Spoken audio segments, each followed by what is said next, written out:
So from question 1, given a reduced form equation for quantity Q of a hypothetical market model for commodity as follows. So here is the equation.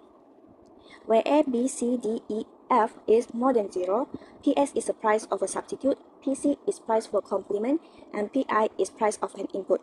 The rest of the alphabets represent either constant or coefficient of the model. So the first one, find partially differentiate Q with respect to PS. So here we are using quotient rule. So the formula for quotient rule is U prime V minus U V prime over V square. From the equation, we are assuming this as U and this as V. U is equal to FA plus FC plus FCPS minus FDPC plus FGPI, and U prime PS is FC because of this. V equal to F plus V and V prime equal to 0. Then we put them into the quotient rule. PC V minus plus FE plus FCPS minus FDPC plus FGPI, and then times over V square, F plus V square. We can cancel this out.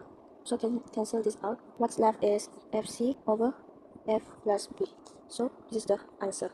For the second question, referring your finding in 1, state the direction of the relationship between Q and PS.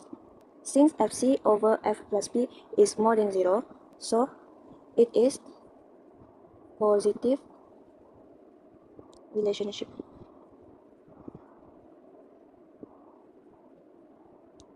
Briefly explain the effect of a change in PS on Q.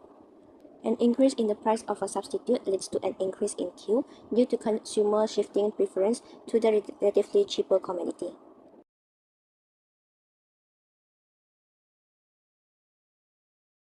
Question 2. Consider an equilibrium model of a simple demand and supply of a particular good as follows. Given the equation where Q, P, Y, R are respectively equilibrium quantity and price, income, and the price of an input used in the production of the good. Given two questions there, and I want to explain the first one first. Verify that the condition of the implicit function theorem are met at equilibrium. Based on the equation given, we can see endo is the P and also the Q, and exo is Y and also R. So based on the equation, F, P, Q, Y, R in the bracket of D, P, Y minus with Q, and down there S, P, R minus with Q, close bracket equals to 0. So from that, we have to differentiate using the matrix form, which is differentiate F divided by differentiate P, differentiate F divided by this differentiation Q. Down there, differentiation F divided by differentiation P, and differentiation F2 divided by differentiation Q star equals to dP minus 1 SP minus 1 in metric form. So we will get the determinant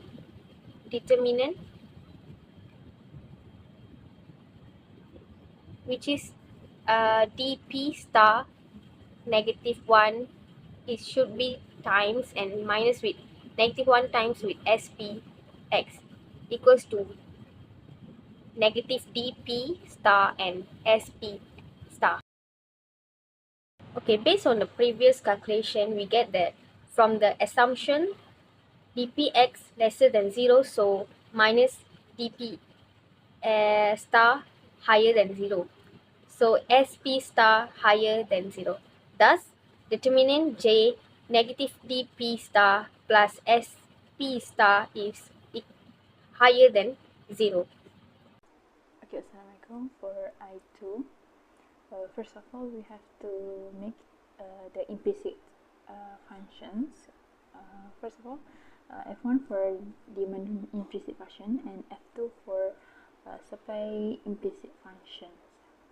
So from the equation given, we conclude that F1 Q star minus D in bracket P star Y equals to 0. F2 Q star minus S in bracket P star Y equals to 0. So from that we can find the total differentiation with respect to Y, which is income. So differentiate F1, so we got dq star minus dp stars minus dy equals to 0 for equation 1. So the F2, differentiate F2, we got dq star minus sp dp star equals to 0, which is equation 2. So from the equation 2, we can substitute it into the equation 1. First of all, we have to make it equation 2 for 2 comma dq star equal to sp dp star. So from that, we substitute it into equation 1. sp dp star minus dp dp star minus dy equals to 0. So we simplify sp minus dp in bracket dp star equals to dy. So we got dp star over dy, which is equal to dy over sp minus dp. The condition is dy is more than 0, sp is more than 0, dp is less than 0. So the conclusion is sp minus dp is more than 0. Therefore, differentiate over price into over income to income, respect to income, which is more than 0. Now we moving on to the quantity. So we use the differentiate into q star, which is quantity, equals to sp dp stars. So from that, we from differentiation, we got sp, we just multiple sp because we want to find the differentiation of dq star over dy.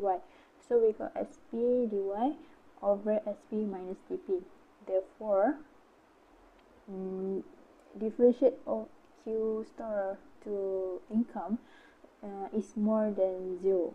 So the conclusion is increases in income increase both the equilibrium price and quantity, which is dp star over dy, or differentiate of price to income and differentiate to quantity to income is more than 0. So it's analyzed that increases in income also increase the both equilibrium price and quantity. Thank you.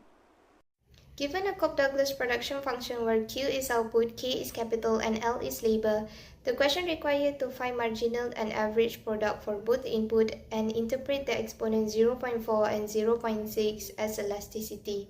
Now, let's start with question A. Find the marginal product of capital and PK.